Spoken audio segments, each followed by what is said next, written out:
നിങ്ങളുടെ പേഴ്സൻ്റെ true feelings എന്താണ് എന്നുള്ളതാണ് നമ്മൾ നോക്കാനായിട്ട് പോകുന്നത്. ഓക്കെ, ഇവിടെ കൂടുതൽ പേരും ഒരു നോ കോൺടാക്ട് സിറ്റുവേഷനിലായിരിക്കാം.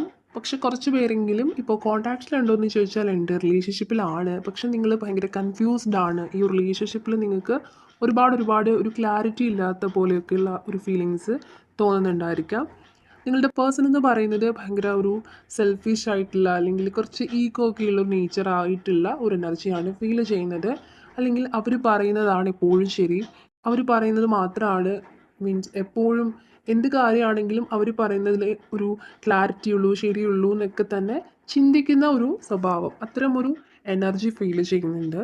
അതുപോലെ തന്നെ എന്തൊക്കെ ഒരു വഴക്കുണ്ടാക്കിയിട്ടുണ്ടെങ്കിലും എന്തൊക്കെ പ്രശ്നങ്ങൾ റിലേഷൻഷിപ്പിൽ ഉണ്ടെന്നുണ്ടെങ്കിലും കംപ്ലീറ്റ്ലി ഇവർ നിങ്ങളെ വിട്ടിട്ട് പോകുന്നില്ല, അല്ലെങ്കിൽ വിട്ടിട്ട് പോകാൻ അവർക്ക് സാധിക്കുന്നില്ല. കാരണം നിങ്ങളിൽ നിന്ന് ഒരുപാട് ബെനിഫിറ്റ് അവർക്ക് കിട്ടുന്നുണ്ട്, അല്ലെങ്കിൽ നിങ്ങളിൽ നിന്ന് ഒരുപാട് കാര്യങ്ങൾ, മേ ബി ഒരു മനസ്സമാധാനമായിരിക്കാം, നിങ്ങളുടെ കൂടെ ഇരിക്കുന്ന സമയത്ത് അവർക്കൊരു ഹാപ്പിനെസ് ആയിരിക്കും. അത് തന്നെ അവർക്ക് മേ ബി കുറേ പേരെങ്കിലും നിങ്ങൾ ഈ ഒരു വ്യക്തിയെ ഫിനാൻഷ്യലി ഒക്കെ തന്നെ ഹെൽപ്പ് ചെയ്യുന്നുണ്ടായിരിക്കും.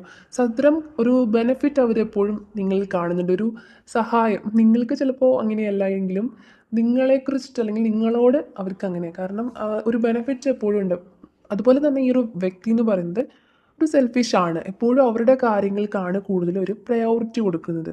മേ ബി അതുകൊണ്ട് തന്നെ ഇവരുടെ ഒരു സെൽഫിഷ്നെസ് അല്ലെങ്കിൽ ഈഗോ ഉള്ളൊരു ക്യാരക്ടറൊക്കെ ആയതുകൊണ്ട് തന്നെ നിങ്ങൾ റിലേഷൻഷിപ്പ് എപ്പോഴും തന്നെ ഒരു പ്രശ്നങ്ങൾ വരാറുണ്ട്, അല്ലെങ്കിൽ ഒരു പിണക്കം ഒക്കെ തന്നെ വരാറുണ്ട്. അതുപോലെ തന്നെ നിങ്ങൾ കൂടുതലായിട്ട് ഈ ഒരു വ്യക്തിയിൽ അഡിക്റ്റഡ് ആകുന്ന സമയത്ത്, അല്ലെങ്കിൽ കൂടുതലായിട്ട് നിങ്ങൾക്ക് ഇഷ്ടം കൂടി നിങ്ങൾ കുറേ കൂടി അറ്റാച്ച്ഡ് ആവുന്ന ആ ഒരു സമയത്ത് ഇവർ പതുക്കെ ഒരു ഡിസ്റ്റൻസ് കീപ്പ് ചെയ്യുന്ന ആ ഒരു അത്തരം ഒരു എനർജി ഫീൽ ചെയ്യുന്നുണ്ട്. മേ ബി നിങ്ങൾ കുറേ പേരെങ്കിലും ആ അത്തരം ഒരു കാര്യത്തിൽ എക്സ്പീരിയൻസ് ചെയ്തിട്ടുണ്ടായിരിക്കും.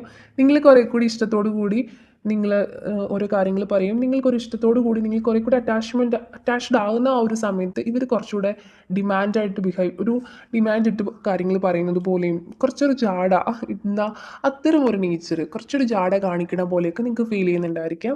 പക്ഷേ ഇതിൻ്റെ പേരിൽ നിങ്ങൾ ചിലപ്പോൾ ഒരു കോൺഫ്ലിക്റ്റ് പോലെയൊക്കെ വന്നിട്ടുണ്ടായിരിക്കാം. പക്ഷെ ആ ഒരു സമയത്ത് അങ്ങനെ നിങ്ങൾ അവരിൽ നിന്നും എന്തെങ്കിലും ഒരു കാര്യത്തിന് പിണങ്ങി ഡിറ്റാച്ച്ഡ് ആവുന്ന അത്തരം ഒരു ടൈമിൽ ഇവർ വീണ്ടും ഭയങ്കര സ്നേഹത്തോടു കൂടി നിങ്ങളിലേക്ക് വരുന്നുണ്ട്. സോ അതുകൊണ്ട് തന്നെ നിങ്ങൾക്ക് പലപ്പോഴും നിങ്ങളിങ്ങനെ ആലോചിക്കുന്നുണ്ട്, ഇവർക്ക് നിങ്ങളോട് ശരിയായിട്ടുള്ള ഇഷ്ടം തന്നെയാണോ അതോ എന്താണ് പലപ്പോഴും ഇനി ഫേക്കാണോ എന്ന് പോലും നിങ്ങൾ ചിന്തിക്കുന്നുണ്ടായിരിക്കാം. പക്ഷെ അങ്ങനെ നിങ്ങൾ ഒരു പിണക്കം പോലെ പറഞ്ഞു പോകുന്ന ആ ഒരു ടൈമിൽ ഇവർ പഴയതുപോലെ തന്നെ ഭയങ്കരമായിട്ട് നിങ്ങളെ സ്നേഹിക്കാനും അല്ലെങ്കിൽ നിങ്ങൾക്കൊരു ടൈമും കമ്മിറ്റ്മെൻറ്റും എക്സ്ട്രാ തരാനും ഒക്കെ തന്നെ അവർ മുന്നോട്ട് വരുന്നുണ്ട്. സോ അത്തരം ഒരു എനർജി കാണുന്നുണ്ട്, അത്തരം ഒരു കാര്യം നിങ്ങൾ ഫേസ് ചെയ്തിട്ടുണ്ടായിരിക്കാം. അതുപോലെ തന്നെ ഈ ഒരു പേഴ്സൺ എന്ന് പറയുന്നത് കുറച്ച് പേർക്കെങ്കിലും ഈ ഒരു പേഴ്സൺ നിങ്ങൾക്ക് ഈ ഒരു പേഴ്സണെ ഭയങ്കരമായിട്ട് ഇമോഷണലി ഒക്കെ തന്നെ ഭയങ്കര കണക്റ്റഡ് ആണ് നിങ്ങൾ ഈ ഒരു പേഴ്സണിൽ. പക്ഷേ ഈ ഒരു പേഴ്സണ് ഒരു ഇമോഷണലി ഉള്ളൊരു കണക്ഷനേക്കാൾ കൂടുതലായിട്ട് ഒരു ഫിസിക്കൽ അട്രാക്ഷൻ നിങ്ങളോട് കൂടുതലായിട്ടും ഫീൽ ചെയ്യുന്നതായിട്ടുള്ള ഒരു എനർജി കാണുന്നുണ്ട്. മേ ബി നിങ്ങളുടെ ഒരു ഫിസിക്കൽ അപ്പിയറൻസ്, എന്താ പറയുക, ഒരു ബാഹിക സൗന്ദര്യത്തോട് കുറേ കൂടി അട്രാക്ഷൻ ഉള്ള പോലെയുള്ള ഒരു എനർജി ഫീൽ ആകുന്നുണ്ട്. അതുപോലെ തന്നെ ഈ ഒരു പേഴ്സണിൻ്റെ ഒരു സെൽഫിഷ്നെസ്സും അല്ലെങ്കിൽ ഈഗോയിസ്റ്റിക് ആയിട്ടുള്ള ഈ ഒരു നേച്ചറും ഒക്കെ തന്നെ നിങ്ങൾ റിലേഷൻഷിപ്പിൽ എപ്പോഴും ഒരു സ്റ്റക്കായിട്ടുള്ളൊരു സിറ്റുവേഷൻ വരുത്തുന്നുണ്ട്. സോ അത് നിങ്ങൾക്ക് ഒരുപാട് പ്രയാസമുള്ളൊരു കാര്യമായിട്ട് ഇവിടെ ഫീൽ ചെയ്യുന്നുണ്ട്. അതുപോലെ തന്നെ നിങ്ങൾ ഈ ഒരു റിലേഷൻഷിപ്പിൽ ഈ ഒരു പേഴ്സൺ വിചാരിക്കുന്നത് പലപ്പോഴും റിലേഷൻഷിപ്പ് ബ്രേക്ക് ആവുന്ന സമയത്ത് അല്ലെങ്കിൽ ഒരു പിണക്കം വന്നു ഒക്കെ അങ്ങനെ പിണങ്ങുന്ന ഒരു സമയത്തൊക്കെ തന്നെ കൂടുതലും നിങ്ങളാണ് ഇനിഷ്യേറ്റ് ചെയ്ത് ചെല്ലുന്നതായിട്ടുള്ള ഒരു എനർജി എനിക്കിവിടെ ഫീൽ ചെയ്യുന്നുണ്ടെന്നുണ്ടെങ്കിലും ഈ ഒരു പേഴ്സൺ വിചാരിക്കുന്നത് പലപ്പോഴും റിലേഷൻഷിപ്പിലേക്ക് വീണ്ടും ഒരു യൂണിയൻ ഉണ്ടായി മുന്നോട്ട് പോകുന്നത് ഈ ഒരു പേഴ്സൺ ഇനിഷ്യേറ്റ് ചെയ്തിട്ടാണ്, അല്ലെങ്കിൽ എല്ലാ കാര്യങ്ങളും എല്ലാ പോസിറ്റിവിറ്റിയും റിലേഷൻഷിപ്പിൽ വരുന്നത് ഈ ഒരു പേഴ്സൻ്റെ അവരുടെ ഒരു കാര്യം കൊണ്ടാണ്, അവരാണ് എല്ലാത്തിനും പിന്നിൽ. പക്ഷേ എന്തെങ്കിലും ഒരു നെഗറ്റീവായിട്ടുള്ളൊരു കാര്യം ഉണ്ടെങ്കിൽ അതെല്ലാം നിങ്ങളുടെ ഇതാണ് എന്നുള്ള രീതിയിൽ അവർ ചിന്തിക്കുന്നുണ്ട്. കാരണം എപ്പോഴും എല്ലായ്പ്പോഴും അവരുടെ കാര്യം കൊണ്ടാണ്, അവർ പറയുന്നത് കൊണ്ടാണ്, അവർ പറഞ്ഞ് അല്ലെങ്കിൽ അവർ ഇനിഷ്യേറ്റ് ചെയ്ത് ചെല്ലുമ്പോഴാണ് നിങ്ങളുടെ റിലേഷൻഷിപ്പിൽ ഒരു സക്സസ്ഫുൾ ആയിട്ടുള്ളൊരു രീതിയിൽ പോകുന്നത്. അല്ലെങ്കിൽ എന്തെങ്കിലും നെഗറ്റിവിറ്റി വരുമ്പോൾ അത് നിങ്ങളാണെന്നുള്ള രീതിയിൽ സമർത്ഥിക്കാനൊക്കെ ഒരു ഭയങ്കര മിടുക്കരാണ് അല്ലെങ്കിൽ മിടുക്കികളാണെന്നുള്ളൊരു എനർജിയാണ് ഫീൽ ആകുന്നത്. പലപ്പോഴും ഇവരുടെ ഭരണമാണ് ഇവിടെ കൂടുതലായിട്ട് നിൽക്കുന്നത്.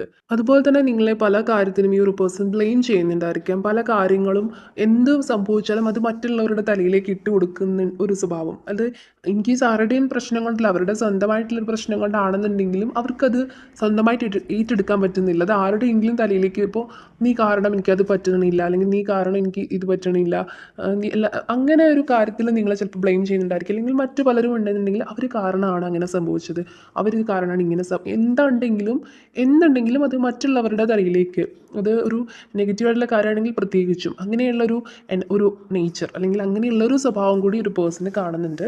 അതുപോലെ തന്നെ പലപ്പോഴും റിലേഷൻഷിപ്പിൽ ഒരു അണ്ടർസ്റ്റാൻഡിങ് മീൻസ് നിങ്ങൾ പലപ്പോഴും ഒരു അടിമയെ പോലെയും നിങ്ങളുടെ ഈ ഒരു പേഴ്സൺ കുറച്ചൊരു രാജാവിനെ പോലെയും അങ്ങനെ ഒരു റൂൾസ് കുറേയധികം ഇറക്കുന്നുണ്ട്, അല്ലെങ്കിൽ അത് കേട്ടിട്ട് അതുപോലെ നിങ്ങൾ ഫോളോ ചെയ്യണം എന്ന് പറയുന്ന പലപ്പോഴും നിങ്ങളുടെ ഒരു മിസ്റ്റേക്കും കൂടിയാണത്. പലപ്പോഴും നിങ്ങൾ അതിനെ വഴങ്ങിയിട്ടുണ്ട്, അല്ലെങ്കിൽ നിങ്ങളത് കേൾക്കാൻ തയ്യാറായിട്ടുണ്ട്. മേ ബി അതുകൊണ്ട് തന്നെ ഇവർ വിചാരിക്കുന്നത് എത്രത്തോളം ചവിട്ടി താഴ്ത്തിയാലും അല്ലെങ്കിൽ എത്രത്തോളം നിങ്ങളെ ഒരു ഭരിച്ചു നിർത്തിയിട്ടുണ്ടെങ്കിലും നിങ്ങൾ വീണ്ടും വീണ്ടും അവരുടെ അടുത്തേക്ക് ചെല്ലും. നിങ്ങൾ ആ ഒരു റിലേഷൻഷിപ്പിൽ നിന്ന് മൂവ് ഓൺ ആവാനൊന്നും പോണില്ല, ഇങ്ങനെ തന്നെ കൊണ്ടുപോകണം റിലേഷൻഷിപ്പ് എന്നുള്ള രീതിയിലായിരിക്കണം അവർ മുന്നോട്ട് പോകുന്നത്. പക്ഷെ നിങ്ങൾക്ക് ഭയങ്കര പ്രയാസകരമായിരിക്കാം ഈ ഒരു സിറ്റുവേഷൻ പോലും നിങ്ങൾ ചിലപ്പോൾ ഇത് ഫേസ് ചെയ്യുന്നുണ്ടായിരിക്കാം. നിങ്ങൾ ഉള്ളിൻ്റെ ഉള്ളിൽ നിങ്ങൾ എന്താണ് ഈ ഒരു റിലേഷൻഷിപ്പിനെ കുറിച്ച് ഓർത്തിട്ട് ഇങ്ങനത്തെ ഒരു കാര്യത്തിനൊക്കെ ആയിരിക്കണം നിങ്ങൾ ഭയങ്കര കൺഫ്യൂസ്ഡ് ആയിട്ടും ഒരു വിഷമമൊക്കെ നിങ്ങൾക്ക് ഉള്ളതായിട്ട് ഉള്ളൊരു എനർജിയാണ്. പക്ഷെ നിങ്ങളത് തുറന്നും പറയുന്നില്ല ഈ ഒരു പേഴ്സണോട്. ഇനി ഇവരായിട്ട് തന്നെ ഒരു റിലേഷൻഷിപ്പിന് കംപ്ലീറ്റായിട്ട് ഈ ഒരു കാര്യം പറയുമ്പോൾ ഈ റിലേഷൻഷിപ്പിനെ പോകുമോ എന്ന് നിങ്ങൾ ഭയക്കുന്നുണ്ട്. സോ അത്തരം ഓരോ എനർജിയും ഫീൽ ആകുന്നുണ്ട്. ഓക്കെ, ഒന്നുകൂടി ഒന്ന് ക്ലാരിഫൈ ചെയ്ത് നോക്കാം. ഓക്കെ, ഇവിടെ ക്ലാരിഫൈ ചെയ്തപ്പോൾ കിട്ടിയിട്ടുണ്ടായിരുന്ന 2 കാർഡ്സ് ആണ്. ഈ 2 കാർഡ്സിൻ്റെ എനർജി സൂചിപ്പിക്കുന്നത്, അല്ലെങ്കിൽ ഒരു എനർജി മനസ്സിലാക്കി തരുന്നൊരു കാര്യം, ഈ ഒരു കറണ്ട് സിറ്റുവേഷനിൽ പോലും നിങ്ങൾ ഒരുപാട് വിഷമത്തിലാണ്, അല്ലെങ്കിൽ നിങ്ങളാണ് ഈ റിലേഷൻഷിപ്പിൽ ഭയങ്കരമായിട്ട് വിഷമിക്കുന്ന ഒരവസ്ഥ ഈ ഒരു കറണ്ട് സിറ്റുവേഷനിൽ. പക്ഷെ നിങ്ങളുടെ പേഴ്സൺ ഈ ഒരു സമയത്തും അവരവരുടെ സാമ്രാജ്യങ്ങൾ കെട്ടിപ്പടുക്കുന്ന ഒരു ധൃതിയിലാണ്, അല്ലെങ്കിൽ ഒട്ടും തന്നെ നിങ്ങളെക്കുറിച്ച് ബോധേഡ് ആയിട്ട് ഇരിക്കാത്തൊരു അവസ്ഥ. ഒരു എന്താണ് നിങ്ങളെക്കുറിച്ചിട്ട് ഭയങ്കര തുടക്കത്തിലേ കിട്ടിയിട്ടുണ്ടായിരുന്നു ഭയങ്കരമായിട്ടുള്ള ഒരു ഇമോഷണൽ കണക്ഷൻ ഒന്നും തന്നെ ഈ ഒരു പേഴ്സണ് നിങ്ങളോട് വളരെ കുറവായിട്ടാണ് ഫീൽ ചെയ്തിട്ടുള്ളത്. പക്ഷേ ഒരു മറ്റെന്തോ രീതിയിലൊരു കണക്ഷൻ ഉണ്ടെന്നുണ്ടെങ്കിലും പക്ഷേ ഒരു ഇമോഷണലി ഒരു കണക്റ്റഡ് അല്ല കുറേയെങ്കിലും. പക്ഷെ നിങ്ങൾ ഭയങ്കരമായിട്ട് കണക്റ്റഡ് ആണ് ആ ഒരു പേഴ്സണിൽ, അഡിക്റ്റഡ് ആണ്. സോ അതുകൊണ്ടാണ് നിങ്ങൾ കൂടുതലും ഓർത്തിരിക്കുന്നു, നിങ്ങൾ വെയിറ്റ് ചെയ്യുന്നു. കുറേ പേരും ഒരു നോ കോൺടാക്റ്റിലാണെങ്കിലും കുറച്ച് പേരൊക്കെയും റിലേഷൻഷിപ്പിൽ ഇപ്പോഴും ഉണ്ട്. പക്ഷേ ഒരു സ്ട്രെങ്ത് ഇല്ല, പഴയതുപോലെ ഒരു സ്ട്രെങ്ത് നിങ്ങൾക്ക് തോന്നുന്നില്ല. തുടക്കത്തിലൊക്കെ തന്നെ കുറേയധികം ഹാപ്പിനെസ് കിട്ടിയിട്ടുള്ള ഒരു റിലേഷൻഷിപ്പ് ആണെങ്കിലും ഇപ്പോൾ ഒട്ടും സ്ട്രെങ്ത് ഇല്ലാതെ പോകുന്നതുകൊണ്ട് തന്നെ നിങ്ങൾ ഭയങ്കര വിഷമത്തിലാണ്, നിങ്ങൾ വെയിറ്റ് ചെയ്തുകൊണ്ടേയിരിക്കുന്ന ഒരു എനർജി. പക്ഷേ ദ സെയിം ടൈം അവരാണെങ്കിൽ അവരുടെ ലൈഫിൽ ഭയങ്കര ഒരു ജോളിയായിട്ട് അവർക്ക് വേണ്ടതെല്ലാം ചെയ്ത് അവർ ഭയങ്കര രീതിയിൽ ഹാപ്പി ആയിട്ട് പോകുന്ന ഒരു അവസ്ഥയുമാണ് ഇവിടെ ഫീൽ ചെയ്യുന്നത്. ഓക്കെ, ഇപ്പോൾ പറഞ്ഞിട്ടുള്ള സെയിം അവസ്ഥയിലൂടെയാണ് നിങ്ങൾ കടന്നു പോകുന്നത് എന്നുണ്ടെങ്കിൽ ഒരു 2 ഇയറൊക്കെ ആയി നിങ്ങൾ ഇതുപോലെ വെയിറ്റ് ചെയ്ത് കൊണ്ടുപോകുന്ന ഒരു അവസ്ഥയിലാണെന്നുണ്ടെങ്കിൽ കഴിവതും നിങ്ങൾ മൂവ് ഓൺ ആവാനായിട്ട് ശ്രമിക്കുക. ഒരു കണക്ഷൻ ഉണ്ട്, നിങ്ങൾക്കാണ് കൂടുതലും ഇവരോടൊരു അറ്റാച്ച്മെൻറ്റും ഇഷ്ടവും സ്നേഹമൊക്കെ കൂടുതലായിട്ടും ഇവിടെ ഫീൽ ചെയ്യുന്നത്. ഇവർക്കും ഒരു കണക്ഷൻ ഉണ്ട്, നിങ്ങളെ വിട്ടു പോകാനായിട്ട് സാധിക്കുന്നില്ല. പക്ഷെ അത് ജെന്യുവൻ ആണോ എന്ന് പറയാനായിട്ട് കുറച്ചൊരു പ്രയാസം. കാരണം അവർ കൂടുതലും എന്തൊക്കെയോ ബെനിഫിറ്റ് എക്സ്പെക്റ്റ് ചെയ്യുന്നുണ്ട്. അല്ലെന്നുണ്ടെങ്കിൽ നിങ്ങളുടെ അടുത്ത് വരുന്ന സമയത്ത് ആരും ഇല്ലാതിരിക്കുന്ന ഒരവസ്ഥയിലാണെങ്കിലും നിങ്ങളോട് മിണ്ടുമ്പോൾ ഒരു ഒരു ആശ്വാസം തോന്നുന്നു. അല്ലെന്നുണ്ടെങ്കിൽ ഒരു ഫിനാൻഷ്യലി ഒക്കെ തന്നെ നിങ്ങൾ കുറേയധികം ഹെൽപ്പ് ചെയ്യുന്നുണ്ടായിരിക്കാം. അതുപോലെ തന്നെ എന്തെങ്കിലും അവർ ചോദിക്കുന്ന എല്ലാം തന്നെ നിങ്ങൾ കൊടുക്കുമെന്നുള്ള ഒരു വിശ്വാസം അവർക്കുണ്ട്. എപ്പോഴും ഏതൊരു സന്ദർഭത്തിലും ഓടിക്കേറി വരാനായിട്ട്, അല്ലെങ്കിൽ നിങ്ങളുടെ അടുത്തേക്ക് വരാം, അല്ലെങ്കിൽ നിങ്ങളിലേക്ക് ഇപ്പോൾ ഒരു കോൾ ആയിക്കോട്ടെ മെസ്സേജ് ആയിക്കോട്ടെ ഒക്കെ തന്നെ ചെയ്യുമ്പോൾ നിങ്ങൾ അറ്റൻഡ് ചെയ്യും എന്നുള്ളൊരു കോൺഫിഡൻസ് ഉണ്ട്. അതുകൊണ്ട് തന്നെ ആയിരിക്കണം നിങ്ങൾ ഇപ്പോൾ മുൻപ് പറഞ്ഞതുപോലെ തന്നെ നിങ്ങൾ ഭയങ്കരമായിട്ട് അറ്റാച്ച്ഡ് ആവുന്നൊരു സമയത്ത്, നിങ്ങൾക്ക് ഭയങ്കരമായിട്ട് ഇഷ്ടം തോന്നി നിൽക്കുന്നൊരു സമയത്ത് അവർ നിങ്ങളിൽ നിന്നും പതിയെ ഡിസ്റ്റൻസ് കീപ്പ് ചെയ്യുന്നൊരു അവസ്ഥ. കാരണം അവർക്ക് അവരുടേതായിട്ടുള്ളൊരു നേട്ടങ്ങൾക്ക് വേണ്ടി മാത്രം നിങ്ങളെ സമീപിക്കുന്ന ഒരു സാഹചര്യം, മീൻസ് അത്തരം ഒരു എനർജി ഫീൽ ചെയ്യുന്നുണ്ട്. സോ ഇങ്ങനെ റിലേഷൻഷിപ്പ് എന്ന് പറയുമ്പോൾ രണ്ടുപേരും ഈക്വലായിട്ട് തന്നെ പോകണം, അല്ലെങ്കിൽ ഒരു ഡിസിഷൻ ആണെങ്കിലും ഒക്കെ തന്നെ രണ്ടുപേർക്കും അവിടെ വാല്യൂ വേണമല്ലോ. പക്ഷേ നിങ്ങൾ തന്നെ ഡിസൈഡ് ചെയ്യുക, ഇത്തരം ഒരു റിലേഷൻഷിപ്പിലാണെന്നുണ്ടെങ്കിൽ ആലോചിച്ചിട്ടൊരു ഡിസിഷൻ എടുക്കാൻ ശ്രമിക്കുക. അതായത് ഇപ്പോൾ ഒരു 1-2 വർഷമായിട്ട് നിങ്ങൾ ഇങ്ങനെ വെയിറ്റ് ചെയ്തിരിക്കുകയാണ്, അവരുടേതായ രീതിയിൽ ലൈഫ് അടിച്ച് പൊളിക്കുകയാണ്. പക്ഷെ നിങ്ങളിങ്ങനെ വെയിറ്റ് ചെയ്ത് എന്താണ് പറയുക, ഭയങ്കര വിഷമത്തോടു കൂടി ഇങ്ങനെ നിങ്ങളുടെ ഓരോ മൊമെൻറ്റും കളയേണ്ടതുണ്ടോ എന്നുള്ളത് നിങ്ങൾ ഡിസൈഡ് ചെയ്യുക. നിങ്ങൾ ആലോചിച്ചിട്ടൊരു ഡിസിഷൻ എടുക്കുക എന്നുള്ളൊരു കാര്യമാണെങ്കിൽ റീഡിങ്ങിൽ പറയാനുള്ളത്. റീഡിങ് മീൻസ് അത്തരം ഒരു എനർജിയുടെ ഫീൽ ചെയ്യുന്നുണ്ട്. സോ അതുകൊണ്ട് എനിക്ക് ഇങ്ങനൊരു കാര്യമാണ് പറയാനുള്ളത്.